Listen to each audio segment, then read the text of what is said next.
I knew that he loved me, and he did understand me, but as a little boy, that's what I felt.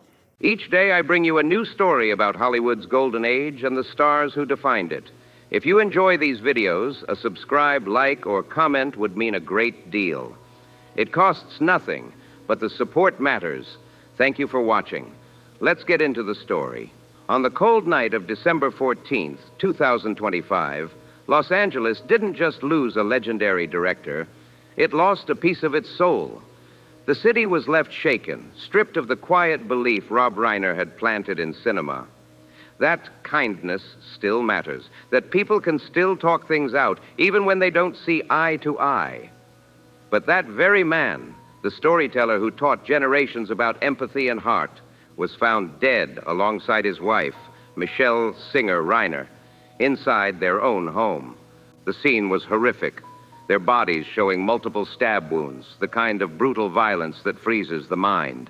The news spread like wildfire, yet the world fell into a strange, haunting silence. Not because people didn't care, but because no one could even name what they were feeling. Rob Reiner wasn't just a director. He was the man who made America believe in friendship with Stand By Me. He reminded us that fairy tales could be clever through The Princess Bride. He showed us that real love means compromise and dignity in When Harry Met Sally, and that truth can challenge power in a few good men. From sharp comedies to deep dramas, he carried a rhythm that felt raw and real, never fake, never forced. His work in the 80s and 90s pushed him to the top, but fame's summit isn't safe. It's where the lights blind and shadows hide. Behind that bright career was a man constantly watched, sometimes misunderstood, walking the line between creativity and controversy.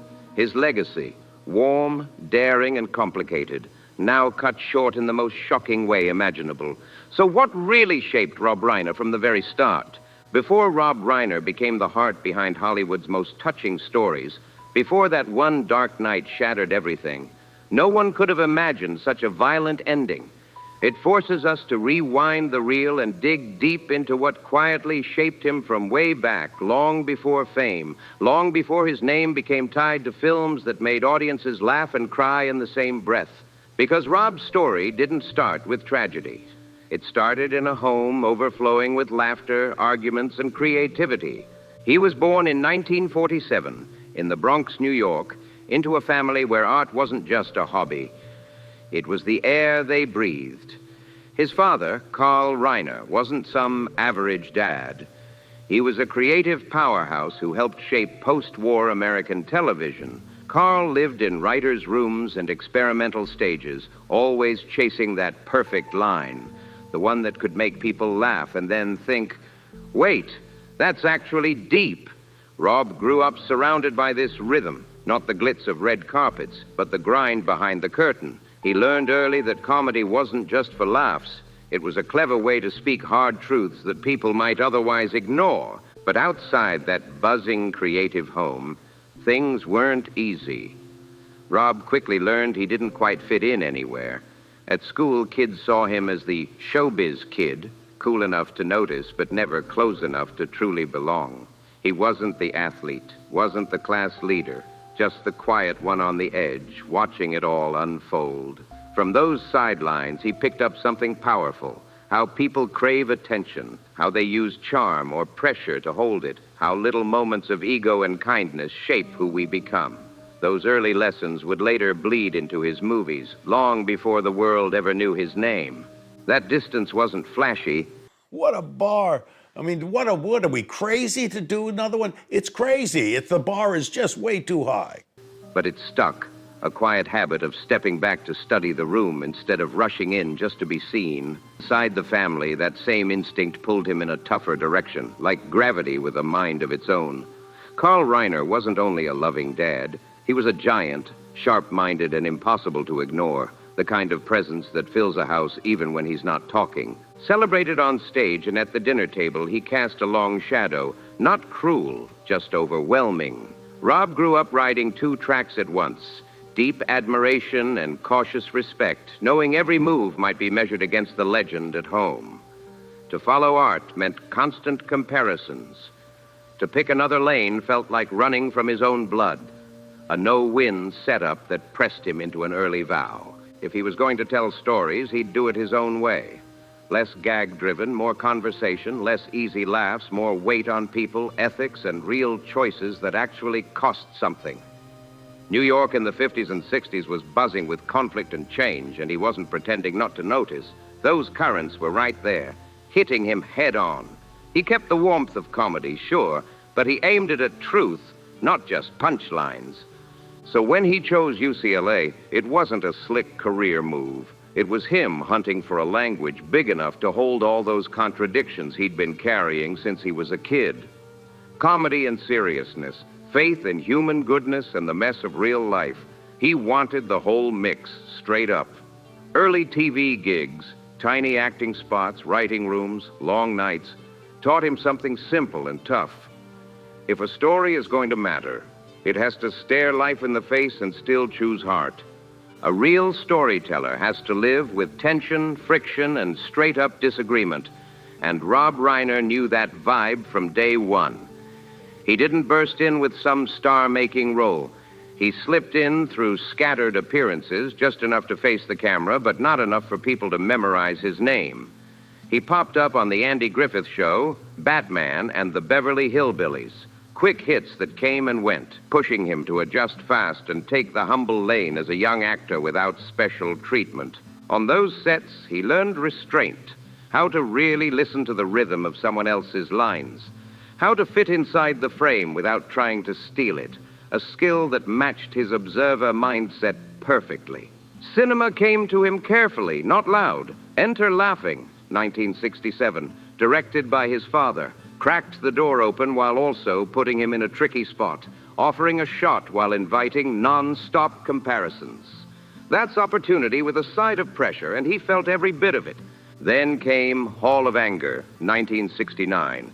Heavier tone, tighter stakes, proving he could handle tense, dramatic energy without flinching, but still not quite enough to carve a signature people could point to. He drifted between reliable supporting actor and face still hunting for its own voice, caught between being invited for skill and side-eyed for his last name, a tough place to stand. While the acting grind continued, he started leaning harder into writing comedy, where the pressure was quieter but just as ruthless. The jokes had to land and mean something. Joining the Smothers Brothers Comedy Hour, he stepped into a creative arena, buzzing with debate, where comedy, politics, and social critique locked arms like they were built together. That writer's room became his second classroom, sharpened by arguments, bold ideas, and the courage to say what mattered. With timing that hit like a drum, every joke had to fight to survive censorship, every punchline tested, every idea poked and prodded until it either passed or blew up in someone's face. That fragile line between being just another actor and becoming a sharp comedy writer stretched Rob Reiner in every direction. He had to perform for the crowd while learning to sneak truth inside laughter, turning humor into a weapon that could challenge without preaching. Out of that pressure cooker, he built something priceless. A deep feel for television's rhythm, the way dialogue could carry weight, and the real cost of telling stories that touched nerves. All of it was quiet prep work for what came next, the moment that would blast him from the edges of the screen straight into the middle of a national conversation. That in-between stage ended in 1971, when Rob Reiner stepped onto the set of what looked like just another sitcom. But it wasn't. It was D. Rob Reiner stood right at the center of that storm, all in the family, and it was about to shake America to its core. At first, nobody expected much. The show launched with low-key buzz and a ton of suspicion. Viewers weren't ready for how raw it sounded. Too direct, too real, too uncomfortable for the neat little sitcom world. But Reiner, as Michael Meathead Stivic, the outspoken young son-in-law constantly clashing with Archie Bunker, the gruff old-school patriarch, brought fire to that living room like never before. Suddenly, he wasn't just acting. He was standing in the middle of America's living argument. I mean, I was playing jacks with his daughter. Norman says to my dad, you know, this kid is really funny. My dad said, what, that kid? That kid, he's a sullen. He sits quiet. He doesn't, he's not funny. The role left him nowhere to hide, no script to protect him from the backlash.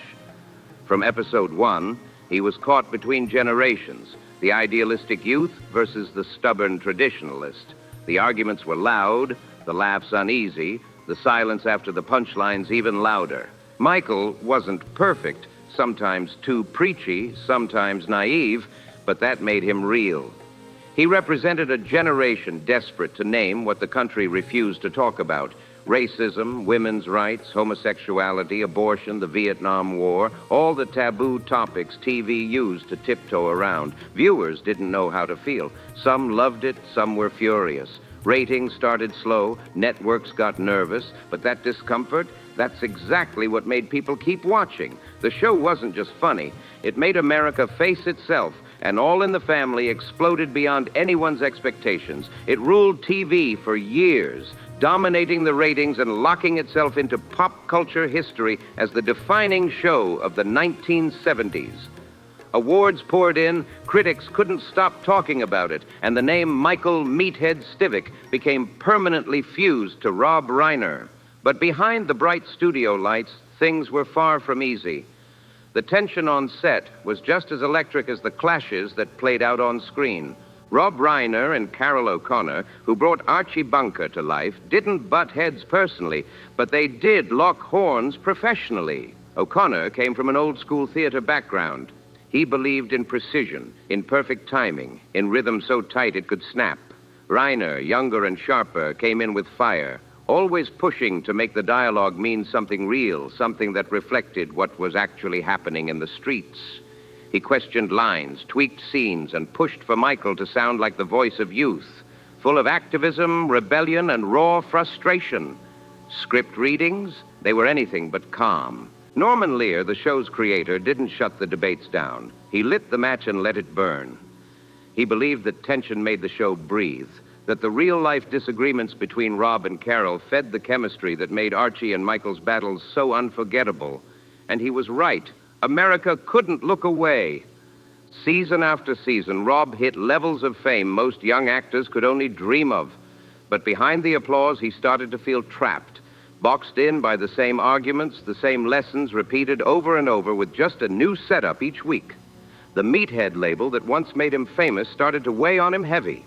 After 8 long seasons, Rob made a move few would dare. He walked away. He turned down spin-offs, stepped back from the comfort of success, and let the character be written out completely. For him, it wasn't just the end of an era. It was a bold, risky leap into something far more uncertain. Directing. No network safety net. No applause track. No one to speak up for him. Just Rob Reiner, ready to gamble it all on his own vision. Every move from here on out would be on Rob Reiner's own shoulders. No backup, no safety net. Walking away from All in the Family meant stepping off a mountain with no parachute, no promise except the fame he'd already earned. And that's what made his next step so wild, so risky. Hollywood gave him that cold, familiar stare, the one reserved for TV actors who dare to dream bigger. They were skeptical, ready to watch him trip, waiting for him to fail, just so they could say, "Told you so."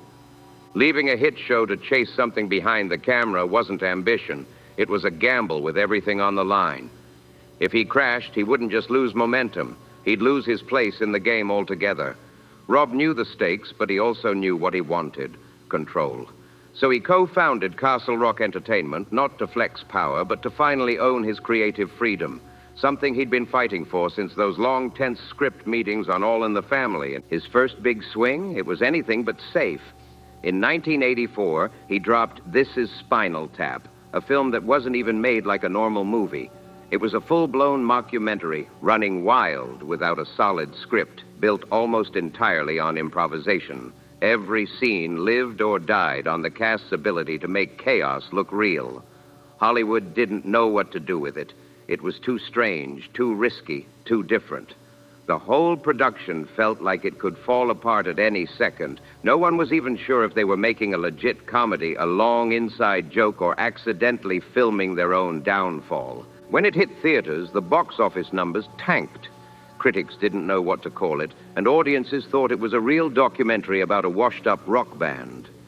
But that confusion, it was the start of something legendary. Spinal Tap refused to die. It crawled through home video stores, college dorms, and music circles, passed from one fan to another like a secret worth sharing. Slowly, people caught on. This wasn't failure. It was innovation. Rob Reiner had accidentally created a new kind of comedy, one where truth and fiction blurred, where mistakes became magic, and where improvisation itself turned into a storytelling weapon. Over time, This Is Spinal Tap flipped the script completely. The so-called flop became a cult classic.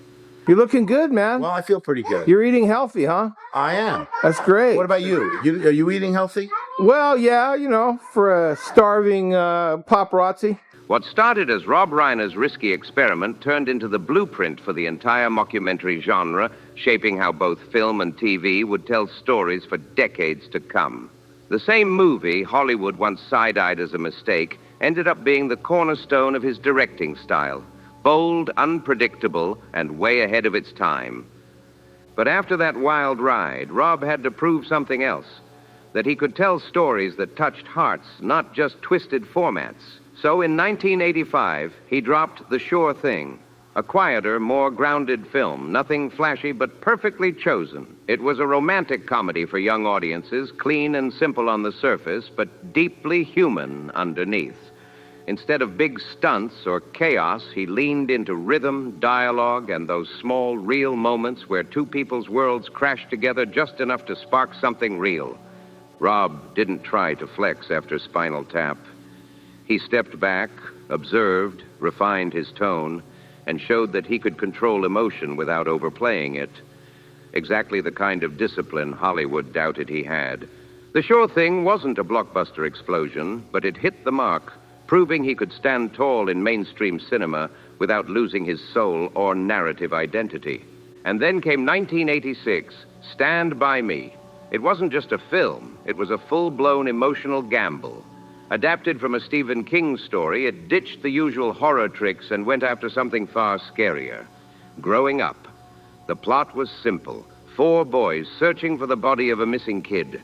But what Rob was really chasing wasn't the corpse. It was that fragile turning point where childhood fades and innocence breaks for good. He let the camera breathe. Slow pans, quiet pauses, eyes that said more than words ever could. There was no loud music telling you what to feel, no forced drama, just the bittersweet pulse of memory, friendship, and fear colliding under the heat of a fading summer. Stand By Me didn't just tell a story. It captured a feeling everyone knows but can never quite explain, and that's what made it unforgettable. Everyone has that one summer, the one that lives in memory and then quietly slips away. Stand By Me bottled that feeling so perfectly that when it hit theaters, audiences didn't just watch it, they felt it. The movie's box office numbers beat expectations, but that wasn't the real win. What truly mattered was how deeply people connected. They didn't see it as just a teen film. They saw their own past flickering back at them on screen. It became a mirror of memory, something people kept coming back to, quoting, sharing, and passing down to new generations. With Stand By Me, Rob Reiner didn't just prove he could switch genres. He proved he could touch something universal, the quiet ache of growing up, of remembering who we were before life got complicated. Through restraint, subtle emotion, and an unshakable belief in human decency, he crafted a story that lingered long after the credits rolled. That simple faith in people, that spark of kindness and truth, would keep echoing through all his later work, whether he was making you laugh, swoon, or cry. But Rob didn't play it safe after that success, not even close. He went the opposite direction, chasing the unpredictable. His next film, The Princess Bride, 1987, flipped the tone entirely. A wild mix of fantasy, comedy, adventure, and romance stitched together with a wink and a grin. It was too clever to be a straight fairy tale, too heartfelt to be just parody. A movie Hollywood couldn't quite label or market cleanly. At first, it pulled modest numbers and not a flop, but nowhere near blockbuster territory. Yet something magical happened after. The Princess Bride didn't fade in what it grew.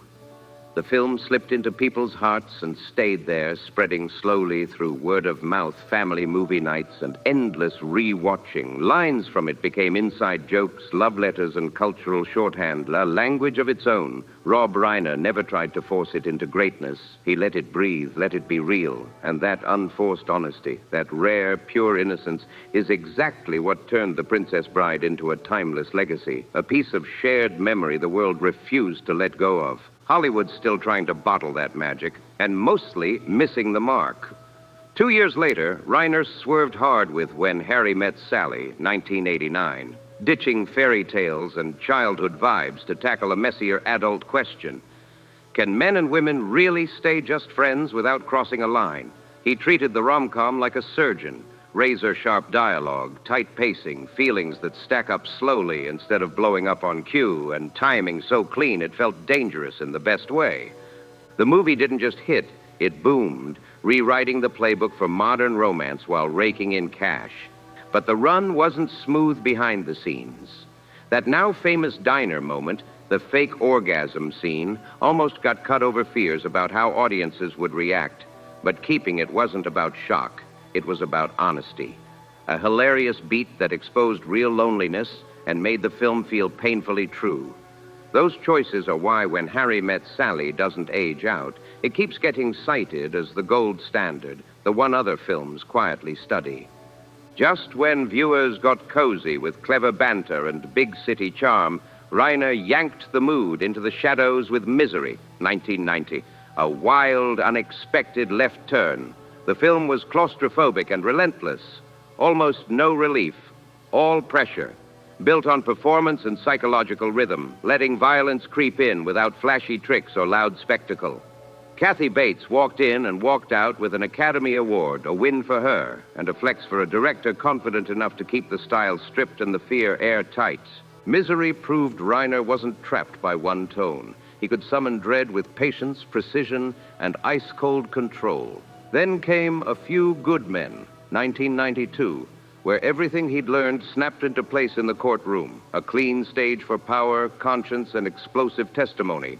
And the film hauled in around $240 million while turning moral pressure into blockbuster heat. A Few Good Men didn't just make money.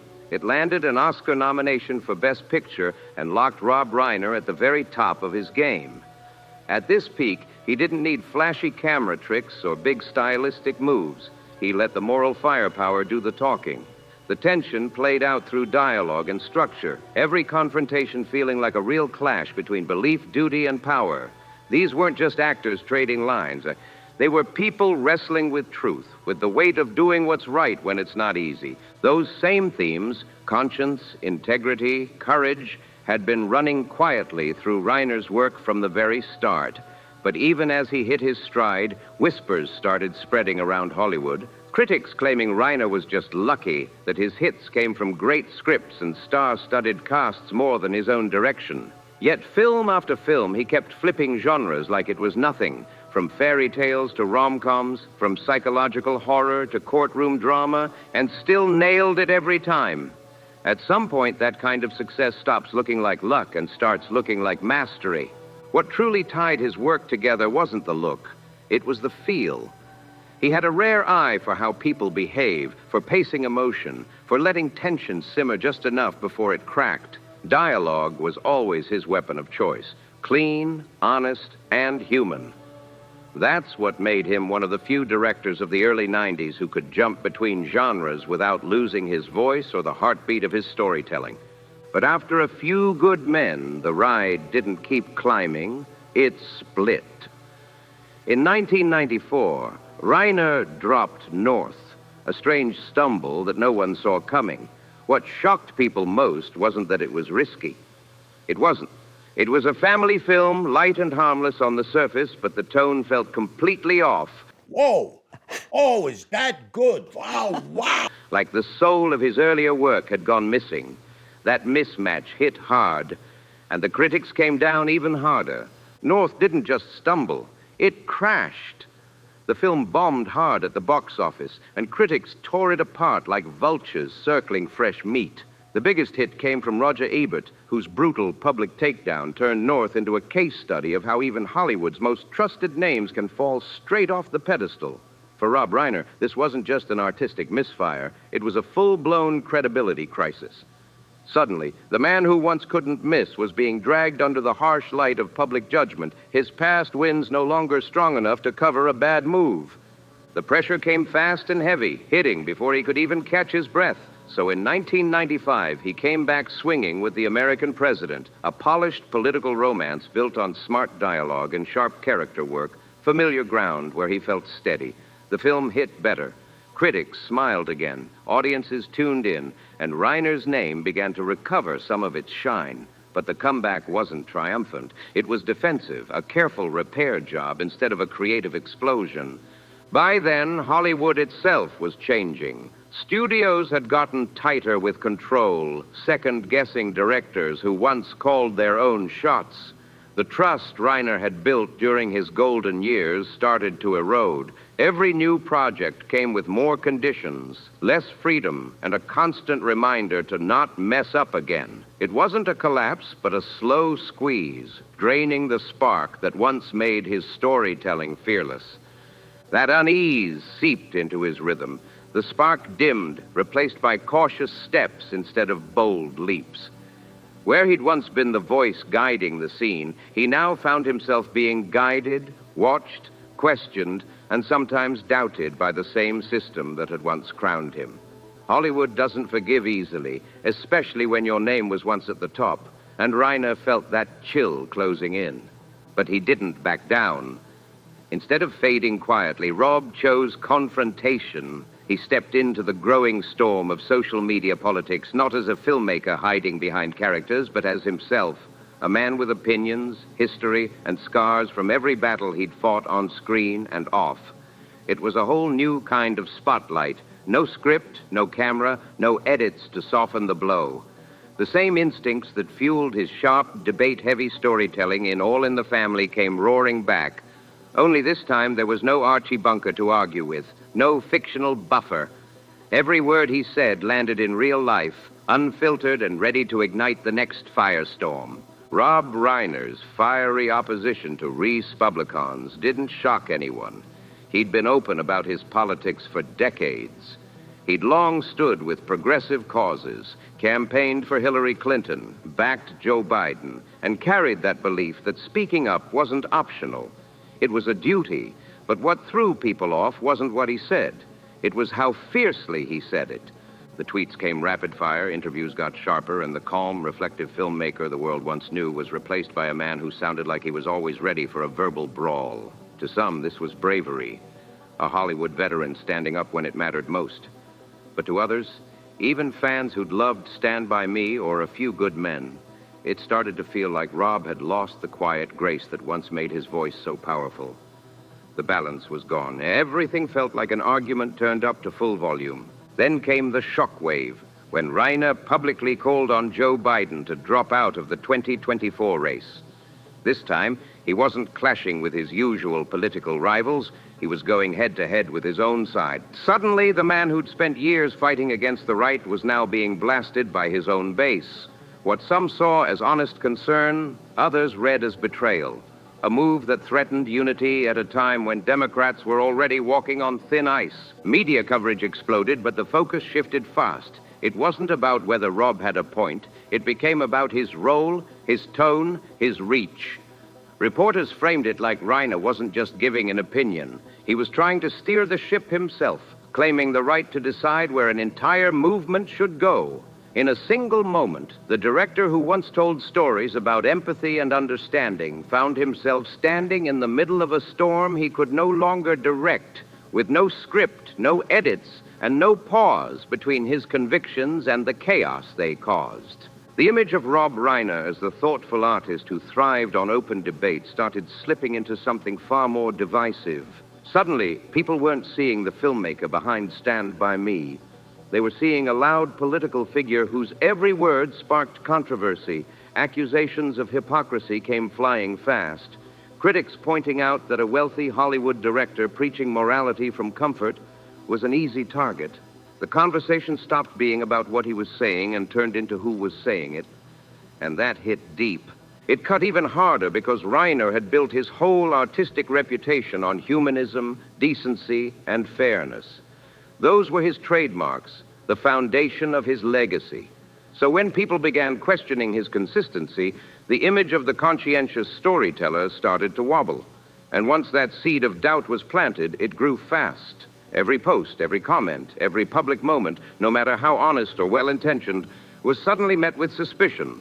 When Reiner announced he was leaving Twitter for Blue Sky, he said it was just about mental health, stepping back to protect his peace after years of online tension.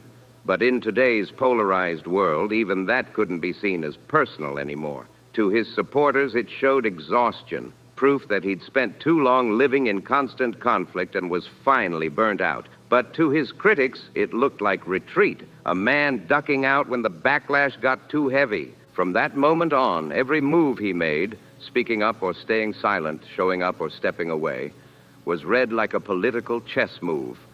There was no neutral ground left, no quiet corner for private life, no way to separate Rob Reiner, the man, from Rob Reiner, the headline. The biggest loss wasn't followers or popularity. It was how his legacy got rearranged in people's minds. The classics that once defined him, This Is Spinal Tap, Stand By Me, When Harry Met Sally, A Few Good Men, they're still untouched in cinema history, still brilliant, still studied and loved. But in today's public memory, they're not what comes up first anymore. Instead, it's the interviews, the fiery posts, the political clashes, the endless arguments, not because his art lost value, but because the noise surrounding the man grew so loud, it drowned out the quiet genius that had always been there, waiting to be remembered.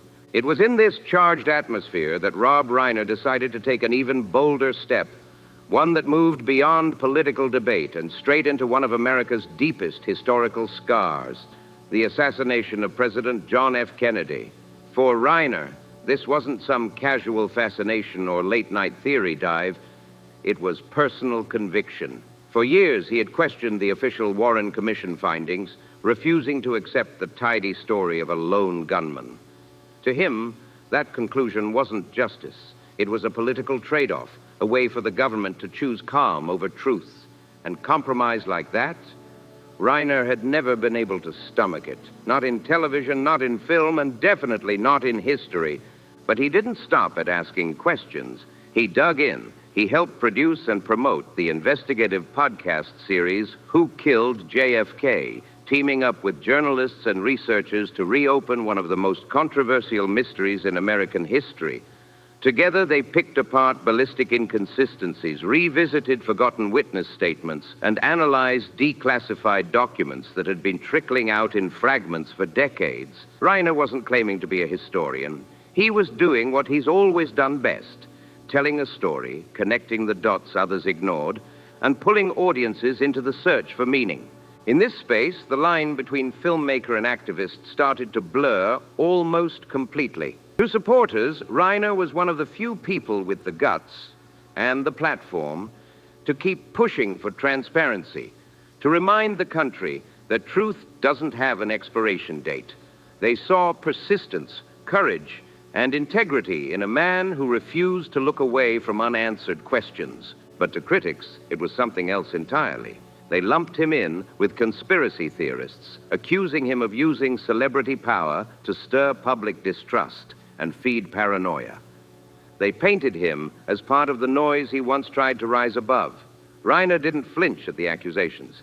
He shot back that skepticism isn't extremism, it's responsibility, especially, he argued, when the official truth still leaves too many gaps wide open. Still, in today's climate, where even questioning authority can get labeled as dangerous, Reiner's relentless focus on the JFK case reshaped his public image once again. He was no longer just the director of When Harry Met Sally or A Few Good Men. He'd become a man defined by his refusal to stand neutral, a figure determined to chase the truth, no matter how uncomfortable or controversial it got. To some, this felt like the natural next move. The same Rob from All in the Family to A Few Good Men, always pressing tough questions and testing power that needed a spotlight, just louder now. To others, it looked like the moment he stepped out of storyteller mode and suited up as a full-on combatant, ready to trade universal love for the right to doubt out loud. That shift didn't drop out of nowhere. It had roots way earlier, inside his most personal space, his marriage to Penny Marshall, where big personalities, sharp ambition, and the need to be heard collided on the daily like bumper cars. Long before the public had neat labels for those tensions, that household was already living them, raw and unfiltered. Rob met Penny in the late 1960s on the TV grind, both hustling to make a name, both hungry to be taken seriously. Penny was already popping, Laverne on Laverne and Shirley, all instinctive spark, streetwise humor, and a natural way of owning any room she entered without trying too hard. Rob, meanwhile, played the observer, structure first, rhythm obsessed, wired for debate and control of tempo, which made their contrast feel magnetic right away. They talked for hours, argued just as long, and got hooked on the rush of finding someone who could really keep up, mind for mind, emotion for emotion. They met in 1971, as All in the Family was blasting Rob into the heart of American pop culture, and life turned high intensity quick. It was nonstop, set after set, script after script, with gas at the same time, with no room to coast. Penny brought her daughter Tracy from a previous relationship, and Rob stepped in as a committed stepfather, trying to balance family with a workload that never let up. Rob Reiner took his role as a stepfather seriously. It wasn't just a title, it was a real responsibility. But that same sense of duty added more weight to a home already running on high volume and short supply of calm. Their household was full of laughter, yes, but peace, that was rare. Every issue turned into a discussion, every discussion into a debate. Difference got pulled apart until nothing was left unspoken. Your deal on South Park, how'd you like that? You know, I never saw it. You didn't? I heard it was funny. Oh, man. Was it funny? Yeah, it was good. I didn't see it. What made Rob such a sharp creative force on set that need to analyze and dissect slowly began to eat away at the heart of their marriage. When Penny Marshall started expressing her own dream to step behind the camera, a bold move for a woman in that era, the balance between them began to shake. One partner was sitting on top of TV fame, the other still seen as a sitcom star fighting to be taken seriously, and neither one knew how to shrink themselves for the other. The competition wasn't cruel, but it was constant. Two big ambitions trying to breathe in one space. Soon, the arguments stopped being just about work. They started living in the walls of their home. What once sounded like concern now felt like control. What was meant as support sometimes landed like judgment. By 1981, the marriage cracked completely, ending right before Penny entered the biggest, brightest chapter of her own career as a director, a bitter twist that left scars on both sides. Rob walked away carrying the heavy ache of losing someone who truly got him. Someone who spoke his language, matched his energy, and understood the fire that drove him. Penny, in turn, carried the memory of a love where her own voice had to fight for space next to a man's shadow too large to ignore. And through it all, Tracy remained the fragile bridge between them, a living reminder of what they once built together, proof that some connections never really vanish, even after everything else falls apart. When two people grow in different directions, it doesn't always end in chaos, but it still leaves marks that never fade. What unfolded between Rob Reiner and Penny Marshall was never a tabloid scandal, no cheating, no public blow-ups, yet it carved deep emotional scars into both their lives. Their split revealed something that had always been there in Rob's character. He simply couldn't live inside compromise for too long, not even in love. He had to talk things out, push every argument to its last word, insist on clarity, traits that shaped both his art and his relationships. From that point on, a clear pattern followed him. When shared beliefs stopped lining up, when the connection lost its balance, Rob's instinct wasn't to stay quiet or fake harmony. It was to keep moving forward, even if it meant carrying the cracks with him. The end of his first marriage didn't make him give up on family. It just made him more careful about how he let people into his private world. That new sense of caution shadowed him onto the set of When Harry Met Sally, where something unexpected began to shift. What started as purely professional work opened the door to a completely different kind of relationship.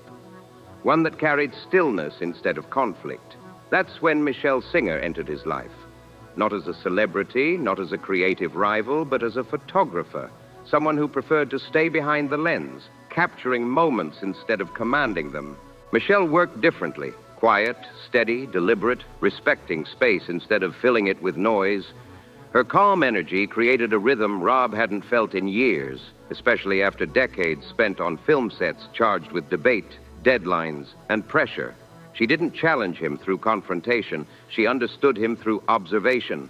She stood close enough to feel his world, but far enough not to be swallowed by it. A balance that gave Reiner something he hadn't known in a long time: peace. Her presence didn't crash in like fireworks. It stacked up slow, conversation by conversation. No winners, no losers, just ease. It felt like standing next to someone who didn't need a speech every time you took a breath, and that calm changed everything. They married in 1989, right as Reiner's directing career went super bright. This time, the marriage wasn't a competition for center stage. It was balance, not battle. Michelle wasn't chasing the spotlight, and she didn't fight for the mic. She built a steady home base so Rob could zone in on the work without fighting himself inside. 3 kids arrived through the 90s, and with them came a new kind of order. Right? Not call sheets and table reads, but daily responsibility, quiet and unglamorous. No dramatic crescendos, just real-life consistency that actually holds you up. Stability didn't mean zero tension, though. It meant strength that didn't always show off. As Rob stepped deeper into politics, the noise followed him home. Commentary turned into pressure, and public drama slid straight into private space. Michelle, used to a private rhythm, carried the backlash up close. From invasive eyes on their lives to moments when basic security felt shaky, the weight got real. But she didn't meet it with arguments or big speeches. She answered with patience, the kind that looks soft but is tough as steel. Through the years when the criticism got loud and relentless, that home became the one place Rob didn't have to explain himself. No performance, no defense, no courtroom energy, just a door he could close and breathe behind. In a life built on debate and drive, Michelle's quiet changed the beat.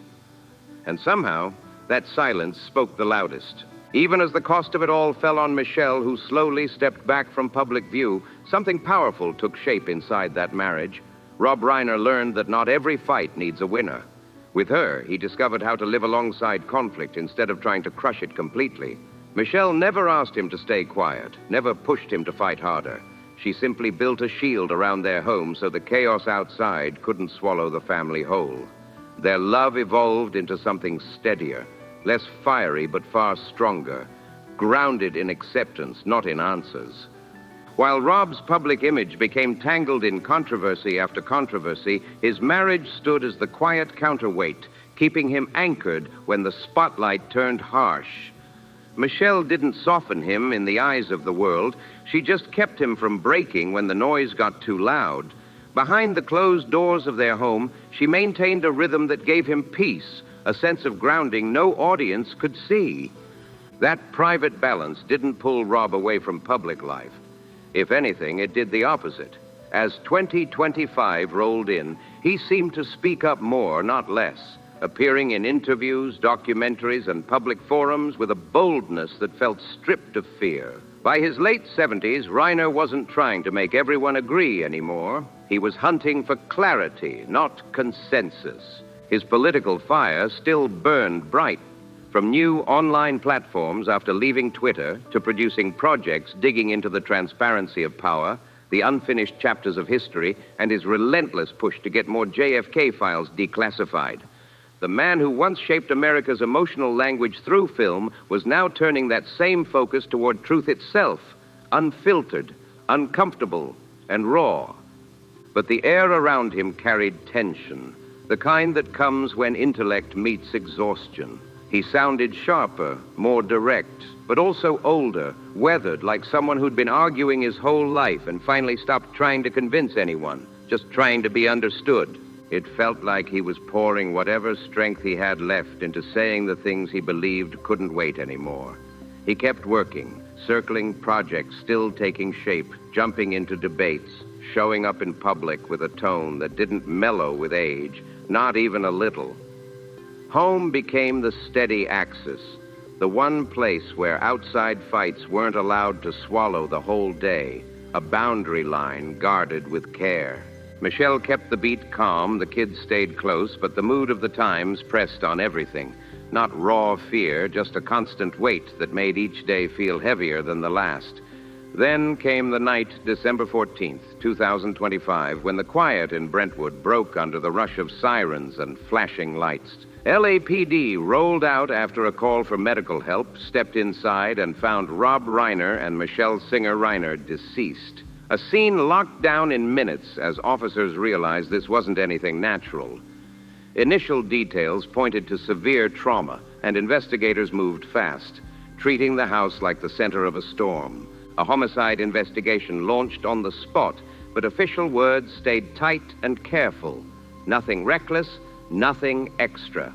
Police confirmed 2 victims in their own home, withheld the exact time of death, and kept cause and suspects off limits, offering no hints beyond the basics while they worked the case in silence.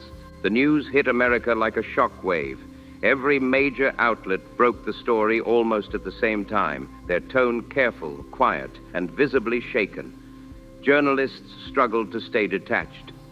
How could they? The man who spent his life telling stories about empathy, love, and human decency had died in a scene drenched in violence. The contradiction alone left even seasoned reporters lost for words. Within hours, Hollywood lit up with grief. Actors who'd worked with him, directors he'd inspired, producers, writers, everyone flooded the feeds with disbelief and heartbreak. The words impossible, unreal, and unthinkable echoed through statements and posts. So many pointed back to his classics. Stand By Me, The Princess Bride, When Harry Met Sally, films that had taught people about friendship, kindness, and connection. To think that the man behind those stories had met such a brutal end felt unbearable. It tore something open in the collective heart of the industry. Audiences, too, were reeling. This wasn't just sadness, it was disorientation.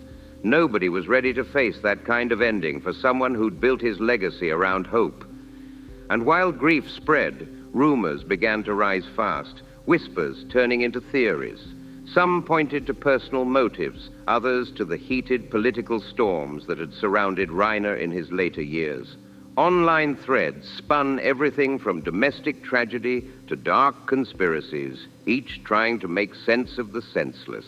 Meanwhile, official reports stayed calm but firm. Investigators were looking hard at the final hours before the couple was found, retracing steps, checking calls, and piecing together a timeline. The LAPD kept tight lips, refusing to speculate, while news anchors repeated that same thin set of confirmed facts again and again. The Reiner family, devastated and private, released a brief statement, a few lines heavy with sorrow, asking for space, asking for calm, waiting like everyone else for answers that still hadn't come. Until investigators closed the case, the deaths of Rob Reiner and Michelle Singer Reiner remain without a final explanation. A story stuck mid-sentence. What's painfully clear, though, is that their passing cut short 2 lives still very much in motion. Rob wasn't slowing down. He was still speaking, still challenging, still stirring conversations that most people were too afraid to touch. And it's that suddenness, that total lack of warning or closure, that turned their deaths from a private heartbreak into a public shock the world still hasn't processed. Rob Reiner's true legacy isn't just the list of classics attached to his name. It's the fact that he never played it safe. From All in the Family onward, he built stories that refused to sugarcoat human behavior. I just replay what's happened every single time when I decide to give into that voice, and it's never been good. So it's just like, if I look at it from like a mathematical standpoint, the statistics are like 0 for it going well. He put characters into conflict and stripped away comfort until truth came out. Messy, imperfect, real. In his world, no one was completely right and no one was completely wrong. That's where his power lived. He carried that habit straight through his film career. Stand By Me didn't glorify childhood. It exposed how fragile and fleeting it really is. The Princess Bride looked like a fairy tale, but hid deep moral puzzles under all that charm and wit. When Harry Met Sally tore apart every lazy idea about romance, showing how love and ego can tangle till they're almost the same thing. And A Few Good Men. That one threw viewers into the raw heat of power, duty, and moral accountability, refusing to let anyone look away. Reiner never made movies to comfort people. He made them to make people think, to force the audience to sit in the discomfort they'd rather escape. He believed truth only shows up when the air gets tense, when emotions collide and the masks start to slip. That's what made his work unforgettable. It wasn't polished perfection, it was honest tension. So when he eventually stepped out of Hollywood's controlled storytelling and into the messy arena of real-world politics, he didn't actually reinvent himself. He just dropped the script. The man who once used characters and dialogue to wrestle with truth was now speaking as himself, raw and unfiltered, carrying that same stubborn need to confront what most people prefer to leave untouched. And that's what makes Rob Reiner's story, and his loss, so hauntingly complete yet painfully unfinished. That same drive, the need to question, to push, to never sit silent, followed Rob Reiner to the very end. The only difference was that cinema gave him distance, but real life doesn't. When he spoke about Donald Joe Biden or the JFK assassination, there was no script, no character to buffer the blow. The audience wasn't protected by story anymore. They were facing him directly. And in that confrontation, every contradiction came to light. The humane artist versus the fierce combatant, the gentle storyteller versus the voice that refused to back down. The sudden, violent deaths of Rob Reiner and Michelle Singer Reiner felt like a final scene ripped from a story no one ever wanted to tell. It was too brutal, too abrupt, and it shattered the collective memory of who he was. The man who spent his life believing in dialogue, reason, and the courage to say hard things died in a moment where there was no space left for words, no cinematic ending, no comforting score, no moral frame to make sense of it all. Just silence, heavy, irreversible silence, forcing everyone who admired him to look back at his life under a harsher but maybe more honest light. Rob Reiner leaves behind films that don't need defending. They already proved their worth. Stand By Me, When Harry Met Sally, The Princess Bride, A Few Good Men. They've outlived the noise, timeless reminders of what great storytelling looks like. What remains debated isn't the work, it's the man himself. And maybe that's how it should be, because Reiner never wanted to be the safe, lovable icon. He wanted to be the one who kept asking questions, even when those questions made people uncomfortable, even when they turned away. His legacy won't ever create consensus, but it'll always spark thought, conversation, and reflection. And for Rob Reiner, that was the ultimate goal of storytelling, not to comfort, but to awaken. If this story moved you, like, subscribe, share, and drop a comment below. Let's keep the conversation alive.